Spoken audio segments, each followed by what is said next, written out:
தாய் வீடு ஆகஸ்ட் 2026. உலக நாடுகளுக்கான பீபா உலகக்கிண்ண காற்பந்தாட்ட போட்டிகள் மிகவும் விறுவிறுப்பாக நடந்து முடிந்தன. காற்பந்தாட்டத்தை சில நாடுகளில் உதைபந்தாட்டம் என்றும் அழைக்கிறார்கள். உலகிலேயே அதிக ரசிகர்களை கொண்ட விளையாட்டாக இந்த காற்பந்தாட்டம் இன்று இருக்கின்றது.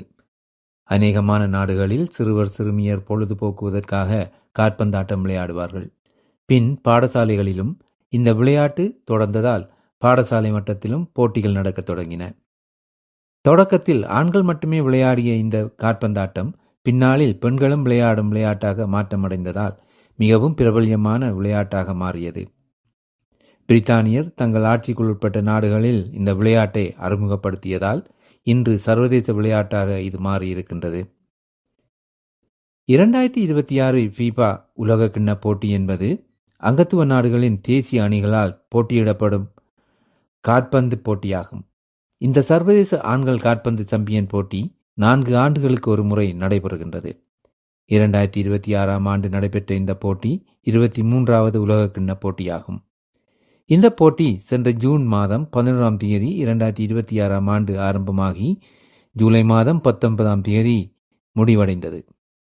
இம்முறை அமெரிக்கா, கனடா, மெக்சிகோ ஆகிய 3 நாடுகளில் இந்த போட்டிகள் நடைபெற்றன.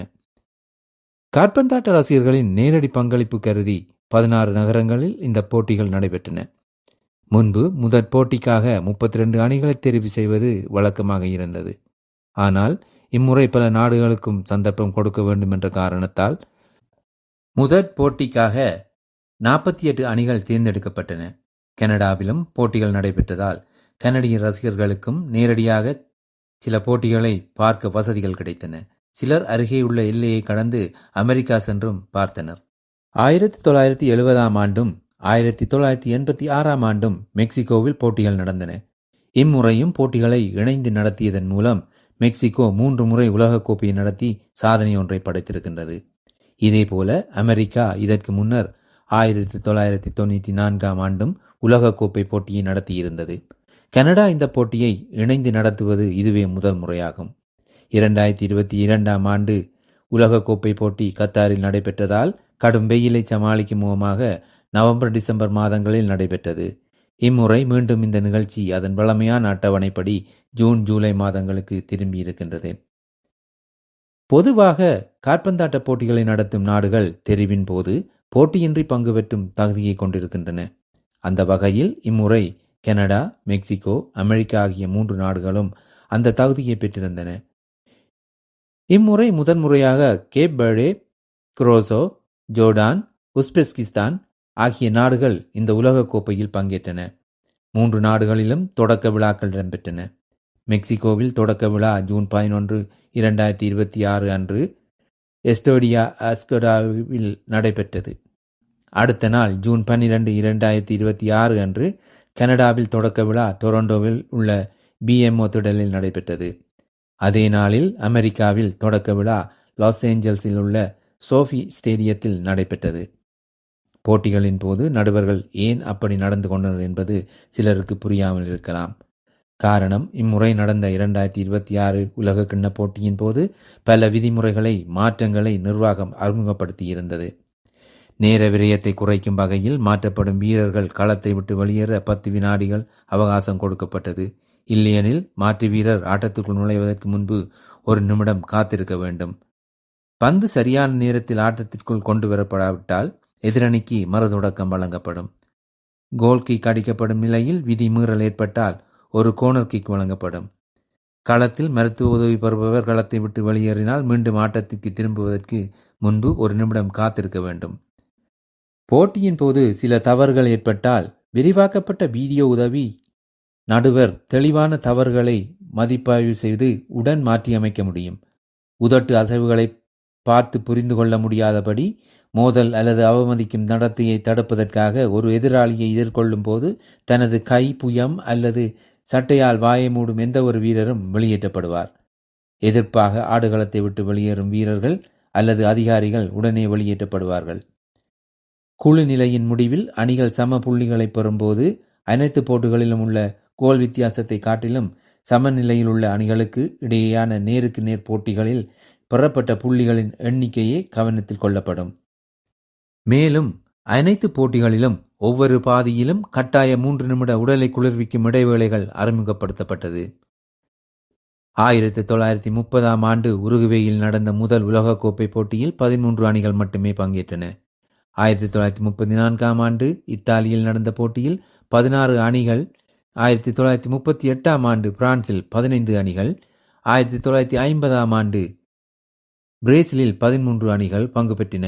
இதன்பின் விதிமுறைகளில் சில மாற்றங்கள் ஏற்படுத்தப்பட்டன.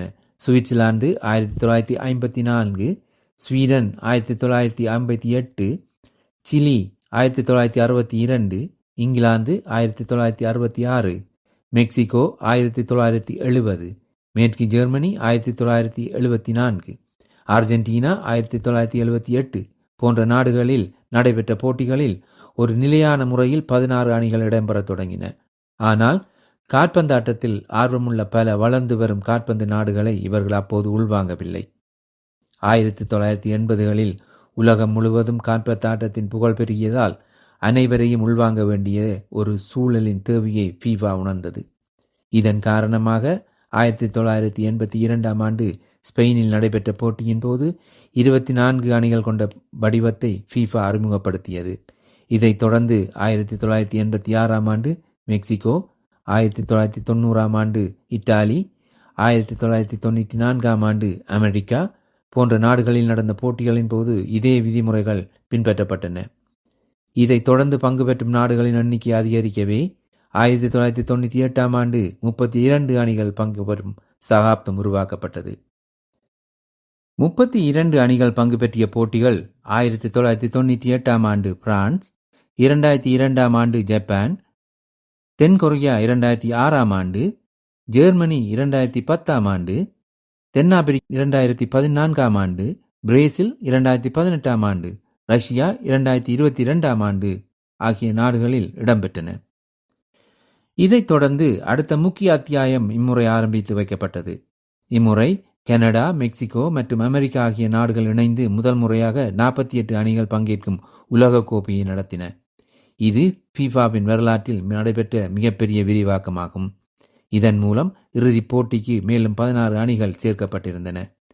இந்த விரிவாக்கத்தின் மூலம் பின்தங்கிய நாடுகளைச் சேர்ந்த பல குழுக்களுக்கு மிகப்பெரிய விளையாட்டு அரங்குகளில் போட்டியிட சந்தர்ப்பம் கிடைத்தது. நான் முன்பு குறிப்பிட்டது போல இந்த தொடர் உலகக்கோப்பை வரலாற்றில் அதிக பார்வையாளர் வருகைக்கான சாதனையை படைத்தது. சென்ற ஜூன் மாதம் 25ஆம் தேதி 2026 ஆண்டு நடைபெற்ற போட்டியின் போது மொத்த பார்வையாளர் வருகை 36,5357 என்ற எண்ணிக்கையை எட்டியிருந்தது. இது 32 வருடங்களுக்கு முன் 1994 ஆண்டு அமெரிக்காவில் நடந்த உலகக்கோப்பை போட்டிக்கு வருகிறந்த 35,87,538 பார்வையாளர்களை விட அதிகமாக இருந்தது.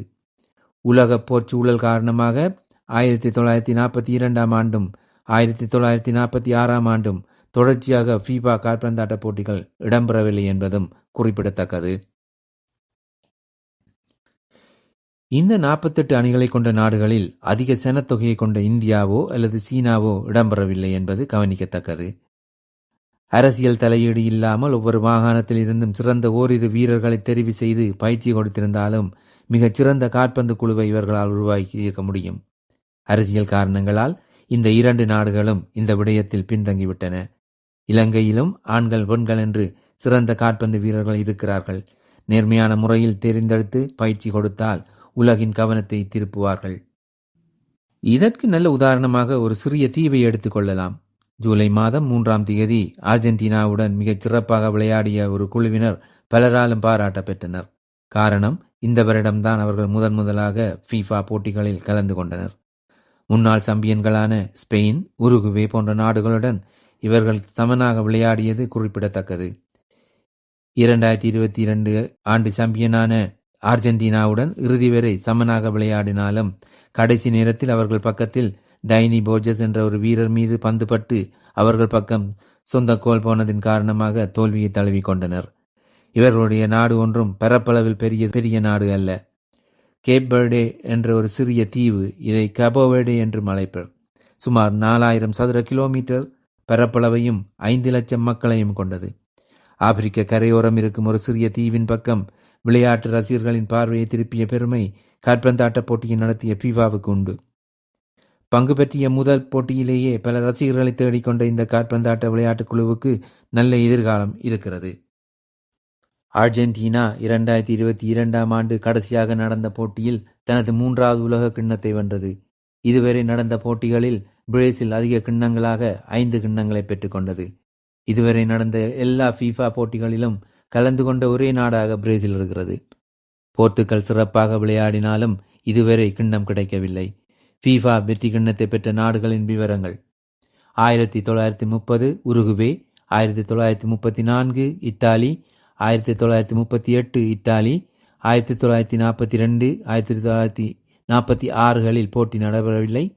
1950 உருகுவே, 1954 மேற்கு Germany, 1958 Brazil, 1962 Brazil, 1966 England, 1970 Brazil, 1974 மேற்கு ஜெர்மனி, 1978 அர்ஜென்டினா, 1982 இத்தாலி, 1986 அர்ஜென்டினா, 1990 மேற்கு Germany, 1994 Brazil, 1998 France, 2002 Brazil, 2006 Italy, 2010 Spain, 2014 Germany, 2018 France, 2022 Argentina, 2026 Spain. காற்பந்தாட்டம் பிரபலமான உலகளாவிய போட்டி என்பதால் ஏதாவது தவறுகள் நடந்தால் சட்ட ரீதியான நடவடிக்கை எடுக்கவும் நாடுகள் தயங்குவதில்லை. இம்முறை அமெரிக்கா அப்படியொரு நடவடிக்கை இறங்கி தனது காற்பந்தாட்ட வீரரை காப்பாற்றியிருந்தது. இந்த போட்டியின் போது விவாதத்துக்குரிய சிகப்பு அட்டை தொடர்பான சட்ட தீர்வை இறுதி செய்ய வேண்டும் என அமெரிக்க அதிபர் ட்ரம்ப் கேட்டிருந்தார். அமெரிக்க நட்சத்திர வீரர் பிலாரின் பெலோகன் போஸ்னியா வீரர் தாரிக் முஹரோவிச்சின் வலது கணுக்காலில் மிதித்ததற்காக அவருக்கு அந்த சிகப்பு அட்டை வழங்கப்பட்டிருந்தது. உலக கிண்ணத்திற்கான விதிகளின் 10.5வது பிரிவின்படி சிவப்பு அட்டை பெற்ற வீரர் அடுத்த போட்டியிலிருந்து தானாகவே இடைநீக்கம் செய்யப்படுவார். ஆனால் ட்ரம்ப் நிர்வாகத்தின் வேண்டுகோளுக்கு இணங்க 1962 ஆண்டுக்கு பிறகு முதன்முறையாக வியக்கத்தக்க வகையில் நிர்வாகம் தனது முடிவை மாற்றிக்கொண்டது. சட்ட நடவடிக்கைக்கான சாத்தியக்கூறுகள் நிலைமையை மாற்றி அமைத்ததாகவும் போலரின் பலோகன் வழக்கில் வீடியோ உதவி நடுவர் செயல்முறை தவறாக பயன்படுத்தப்பட்டதாக அமெரிக்க காற்பந்து சங்கம் குற்றம் சாட்டியிருந்தது. அமெரிக்க வீரரின் நோக்கத்தை மதிப்பிடுவதற்கு பதிலாக ஒரு பவுலின் போது தொடர்பு ஏற்பட்ட சரியான இடத்தை கண்டறிய மட்டுமே ஸ்லோ மோஷன் மறு ஒலிபரப்பு பயன்படுத்தப்பட்டிருக்க வேண்டும் என்று அதிகாரிகள் ஒப்புக்கொண்டதாக வட்டாரங்கள் தெரிவிக்கின்றன. அதன்படி பார்க்கும்போது அமெரிக்க வீரர் போலரின் பலோகன் பந்தை தலையால் முட்டித்தள்ளும் முயற்சியில் காற்றில் குதித்ததையும் வேண்டுமென்றே அவர் போஸ்னியாவின் முஹரோமோவின் கணுக்காலை குறிவைக்கவில்லை என்பதையும் காட்டுவதாக தோன்றியது. இறுதியில் ஃபீஃபாவின் சுதந்திர குழு இந்த முடிவை மறு ஆய்வு செய்தது. அந்த தண்டனை தவறாக வழங்கப்பட்டு என்பதை ஒப்புக்கொண்டது. காற்பந்தாட்ட வீரர்கள் மட்டுமல்ல, சட்ட வல்லுநர்களும் இங்கே மோதிக்கொண்டது குறிப்பிடத்தக்கது. பரகுவே அணியின் மிகுவேல் அல்மிரோன் வாயை மறைத்து கொண்டு எதிரணியுடன் பேசியதால் புதிய விதிகளின்படி சிவப்பு அட்டையை பெற்றார். 2026 காலிறுதி ஆட்டத்திற்கு France, Morocco, Spain, Belgium, Norway, England, Argentina, Switzerland ஆகிய நாடுகள் போட்டியின் அடிப்படையில் தெரிவாகியிருந்தன. இதில் பிரான்ஸ், ஸ்பெயின், இங்கிலாந்து, அர்ஜென்டினா ஆகிய 4 நாடுகள் ஏற்கனவே கிண்ணத்தை பெற்றிருக்கின்றன. இந்த குழுக்களில் இருந்து அரையிறுதி ஆட்டத்துக்கு பிரான்ஸ், ஸ்பெயின், இங்கிலாந்து, அர்ஜென்டினா ஆகிய 4 நாட்டு காற்பந்தாட்ட குழுக்களும் தெரிவாகின. இதில் பிரான்சும் ஸ்பெயினும் ஜூலை 14 மோதிக்கொண்டதில் ஸ்பெயின் 2-0 என்ற வகையில் வெற்றி பெற்றது. இங்கிலாந்தும் அர்ஜென்டினாவும் ஜூலை 15 மோதிக்கொண்டதில் அர்ஜென்டினா 2-1 என்ற வகையில் வெற்றி பெற்றது. ஸ்பெயின், அர்ஜென்டினா ஆகிய இந்த 2 நாடுகளுக்கும் இடையே இறுதி ஆட்டம் ஜூலை 19 இடம்பெற்றது. இதற்கிடையில் 3வது இடத்திற்காக ஜூலை 18 இங்கிலாந்திற்கும் பிரான்சுக்கும் இடையில் மியாமியில் போட்டி நடைபெற்றது. இதில் இங்கிலாந்து 6-4 என்ற அடிப்படையில் வெற்றி பெற்று 3வது இடத்தை பெற்றுக்கொண்டது. இடைவேளை வரை இந்த ஆட்டம் சூடுபிடிக்கவில்லை. குழு ஆட்டத்தை தவிர்த்து ஒவ்வொருவரும் சர்வதேச கோல் போடுவதில் ஆர்வத்தை காட்டியதை காண முடிந்தது. ஆட்டம் மீண்டும் தொடங்கிய பிறகு பிரான்ஸ் அணி ஆதிக்கம் செலுத்த தொடங்கியது. கைலியன் எம்பாப்பே அடித்த 2 கோல்கள் அவரை இந்த தொடரின் வரலாற்றில் அதிக கோல் அடித்த வீரர் என்ற நிலைக்கு உயர்த்தியது. இந்த உலகக் கோப்பையில் எம்பாப்பே 10 கோல்கள் அடித்துள்ளார். இது தொடரின் அதிக கோல் அடித்த வீரருக்கு வழங்கப்படும் கோல்டன் பூட் விருதிற்கான போட்டியில் மெஸ்ஸியை விட 2 கோல்கள் அதிகமாக இருந்தது. ஜூலை மாதம் 19ஆம் தேதி அர்ஜென்டினாவும் ஸ்பெயினும் இறுதி ஆட்டத்தில் மோதிக்கொண்டன. 2022ஆம் ஆண்டு கடைசியாக நடந்த போட்டியில் அர்ஜென்டினா வெற்றி கிண்ணத்தை கைப்பற்றியிருந்தது. இம்முறை நியூ ஜெர்சி ஸ்டேடியத்தில் நடந்த இந்த போட்டியில் 2026ஆம் ஆண்டு சாம்பியனாக ஸ்பெயின் வந்தது. இது அவர்களின் 2வது வெற்றி கிண்ணமாகும். முதலாவது வெற்றி கிண்ணத்தை 2010ஆம் ஆண்டு பெற்றிருந்தனர். இம்முறை ஸ்பெயினைச் சேர்ந்த வீரர் பெரோன் டெரோசி அடித்த கோல் ஸ்பெயினுக்கு வெற்றியை தேடித்தந்தது. Argentina goal keeper Emiliano Martinez உலகக்கோப்பை இறுதிப் போட்டியின் சாதனையாக 12 முறை பந்தை தடுத்ததை மிகவும் சிறப்பாக விளையாடினார். கால்பந்து வீரர்கள் அமெரிக்க அதிபர் டொனால்ட் ட்ரம்ப் மற்றும் ஃபீஃபா தலைவர் கியானி இன்ஃபான்டினோ ஆகியோரிடமிருந்து தங்களுக்கான பதக்கங்களை பெற்றுக் கொண்டனர். கனடா பிரதமர் மார்க் கார்னியும் அவரது மனைவி டயானா ஃபாக்ஸ் கார்னியும் போட்டியை பார்ப்பதற்கு வருகை தந்திருந்தனர். வந்திருந்த விஐபிகள் கண்ணாடியால் மூடப்பட்ட ஒரு அறையிலிருந்து ஆட்டத்தை பார்த்தனர். இம்முறை 2ஆம் இடத்தை அர்ஜென்டினாவும் 3ஆம் இடத்தை இங்கிலாந்தும் 4ஆம் இடத்தை பிரான்ஸ் நாடும் பெற்றுக்கொண்டன. இந்த தொடரில் 104 கால்பந்து விளையாட்டுப் போட்டிகள் நடைபெற்றன. இதில் மொத்தம் 308 கோல்கள் அடிக்கப்பட்டன. மொத்த பார்வையாளர்கள் 68,10,966 பேர் நேரடியாக கலந்து கொண்டனர். உலகக்கோப்பை இறுதிப் போட்டியின் இடைவேளையில் நடந்த கலாச்சார நிகழ்வின் போது பிடிஎஸ், ஜஸ்டின் பீபர், மடோனா மற்றும் சகிரா போன்ற இசையுலகின் மிகப்பெரிய ஆளுமைகளை காணக்கூடியதாக இருந்தது. பிரான்ஸ் தேசிய கால்பந்து அணியைச் சேர்ந்த கைலியன் எம்பாப்பே 10 கோல்கள் அதிக கோல்களாக அடித்தவராக இருந்தார். ஸ்பெயின் தேசிய கால்பந்து அணியைச் சேர்ந்த ரோட்ரி சிறந்த கால்பந்து வீரராகவும் இதே கால்பந்து அணியின் சிறந்த இளம் வீரராக பாவ் குபார்சியும் சிறந்த கோல் கீப்பராக இதே அணியின் உனை சைமனும் தெரிவு செய்யப்பட்டனர். நேர்மையான ஆட்டத்திற்கான விருதை நெதர்லாந்து பெற்றுக்கொண்டது.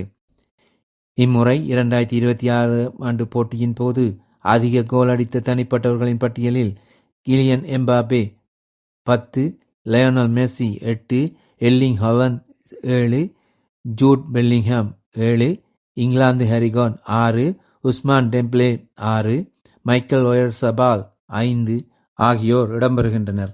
இவர்களை விட Julian Quinones, Ismaila Sarr, Vinicius Junior ஆகியோர் தலா 4 கோல்கள் அடித்திருக்கிறார்கள். தோல்வி அடைந்த நாடுகள் வழமை போல நடுவர்கள் மீது குற்றம் சாட்டி கொண்டிருந்தன. சில நேரங்களில் நடுவரின் தீர்ப்பை ஏற்றுக்கொள்ள முடியாமல் இருந்தாலும் தொழில்நுட்பம் உதவியிருக்கிறது. ரசிகர்கள் ஒரு பக்கமாகத்தான் செயற்படுவார்கள். ஆனால் அமெரிக்கா போல அதிரடி முடிவு எடுத்து விதிகளை மாற்ற அவர்களால் முடியவில்லை.